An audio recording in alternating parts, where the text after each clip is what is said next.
wondered how a video or computer game keeps score? Or how the thermostat at your house stores the temperature setting you choose? Computer programs use something called variables to store information they need while the programs are being used. You may be familiar with the term variables from your math class, but variables in computing are very different from variables in math. In this video, we'll explore computing variables.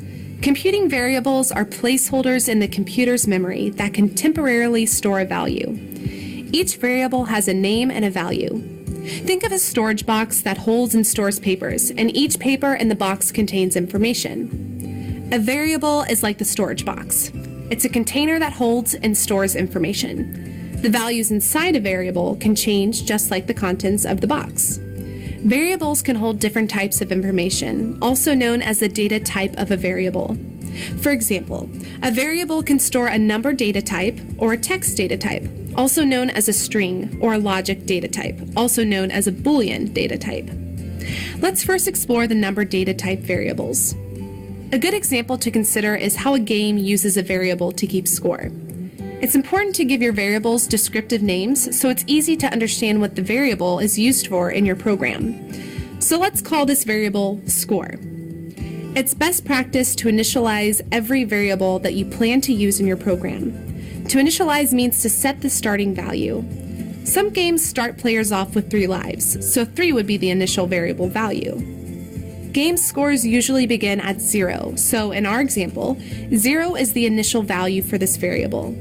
Every time you earn a point in the game, the value of the variable is updated to keep track of your score. When a number variable is updated to a larger value, it is said to increment. The value increases by a set amount or increment. Let's visualize what happens to the score variable when the game is being played. At the beginning of the game, the line of code score equals 0 initializes variable score to be 0.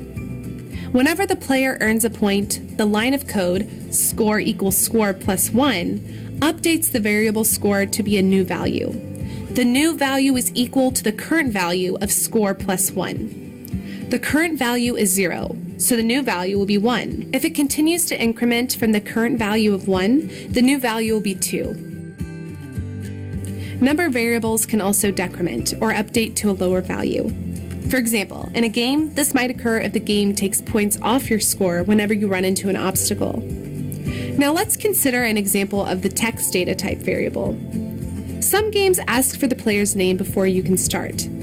Because the name changes based on who's playing the game, this information needs to be stored as a text variable. Let's call this example variable player name. What if you want the game to say hello to each player after they enter their name?